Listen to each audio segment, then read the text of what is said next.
was an excerpt from the Adagio of Mahler's 10th Symphony. Bertolt Goldschmidt conducted the LSO on a fascinating 3-CD set from Testament of early performances of the 10th Symphony in Derek Cook's performing edition.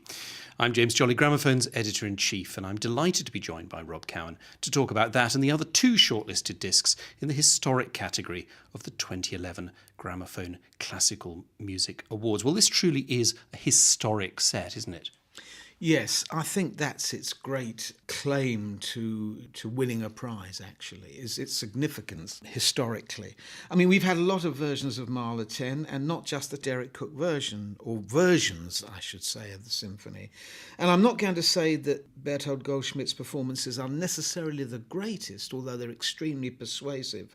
And if you can remember back, and I remember at the beginning of the Mahler revival, when Goldschmidt conducted these performances, the excitement we all felt that it was the great talking point amongst people who loved symphonic repertoire. And don't forget, James, that back in those days, Mahler was new music.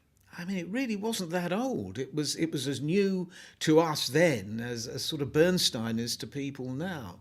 So it was a bit of a revelation. I was fortunate enough to, in my youth, to have worked for a year or so at the BBC in the concerts management department, where I knew Derek Cook. In fact, he wanted to get me into his department. I was only there on a sort of attachment for a year.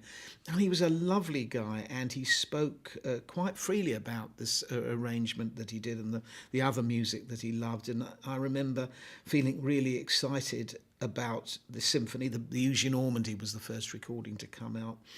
And listening again, there is that sort of sense of something unfolding that nobody had ever heard. And there is a special magic about that, even if, Rattle has come along since then, and Shai, they have come along and given us wonderful performances of the symphony. And of course, Cook went on to revise further, because of material that came to light.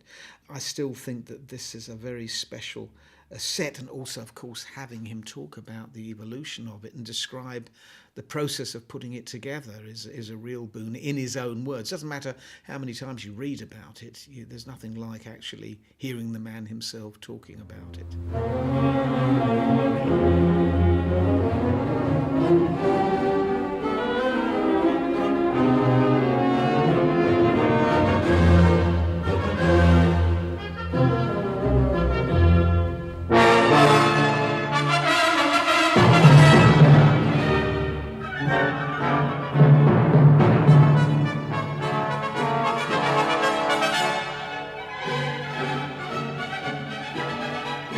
That was very early 60s. Now, in 1960 itself, three great Soviet musicians, Leonid Kogan, violin, Rudolf Barshai, viola, and Mstislav Rostropovich, went to Prague and performed Beethoven string trios. And they've just come out for the first time ever on Supraphon's Russian Masters label. This is another amazing document. Well, these three were wonderful players. I always feel that Kogan gets a bit of a raw deal next to Oistrakh, who was fabulous and I suppose the greatest Soviet violinist.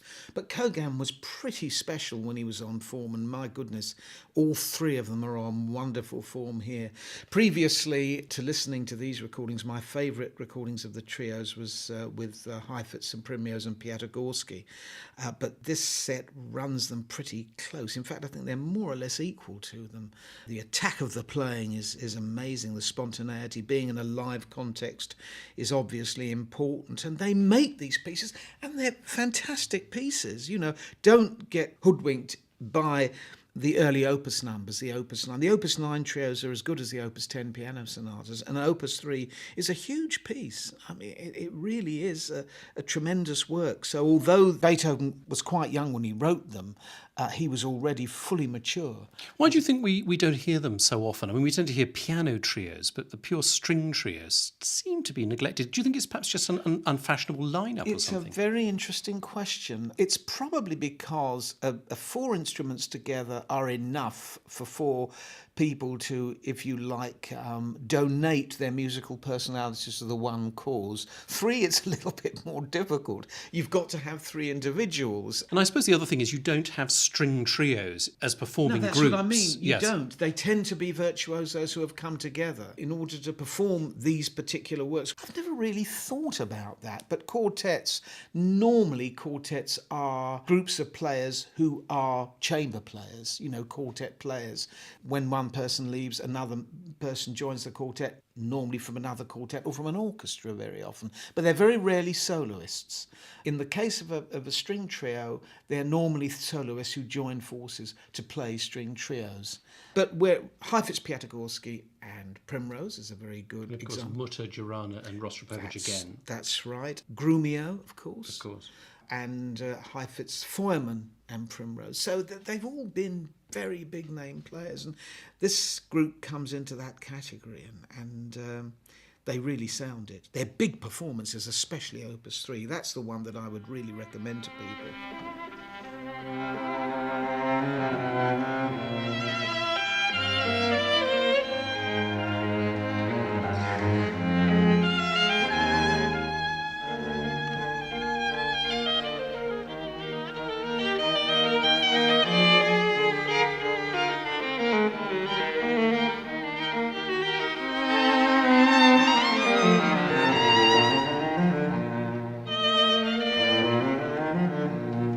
Now, the third set is a slightly different kettle of fish. It's an opera. It's Monteverdi's Coronation of Poppaea. And this features Dame Janet Baker. This is a recording from 1971, the Sadler's Wells opera chorus and orchestra under Raymond Leppard.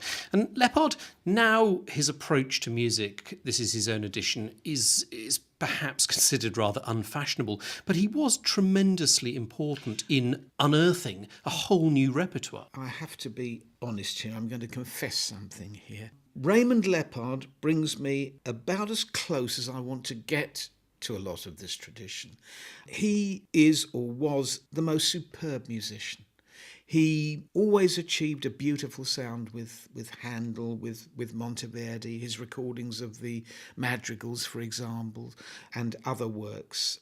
A real musician. Now, I'm not saying that the period instrument people aren't. I mean, there's some fabulous people around. So this is a purely personal reaction to his approach to Poppaea.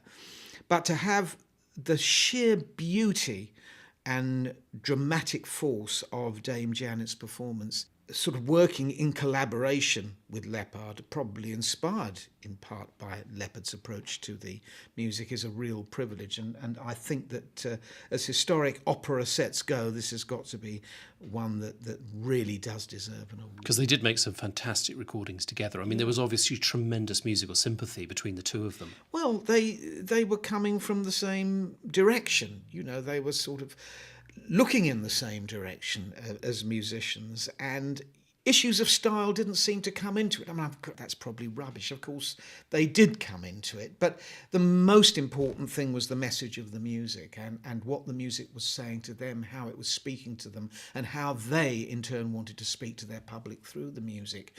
Not with their own personalities first, because neither of them are those types of musicians, but simply because of the depth of their response, they wanted to project that, and you get that feeling time and again throughout this set, as you do, as you say, in their other collaborations as well. But this is a treasurable set, really. And a real reminder of what an amazing stage actress Dame Janet was. Yes, and that comes across, of course, very, very much. The recording is good enough to capture that. So, wonderful lady and wonderful music, of course. If you don't know Poppaea, it's a brilliant way to get to know it.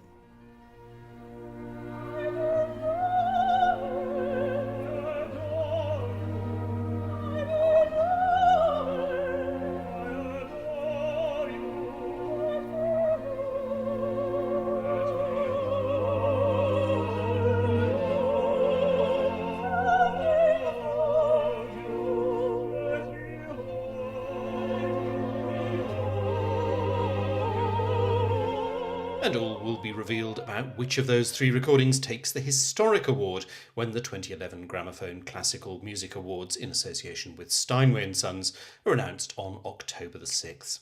Just log on to gramophone.co.uk for more information about the awards, subscribe to these podcasts at iTunes, or catch up with all the news in the awards issue of Gramophone, both in traditional paper form or as a digital magazine. Full details, again, at gramophone.co.uk.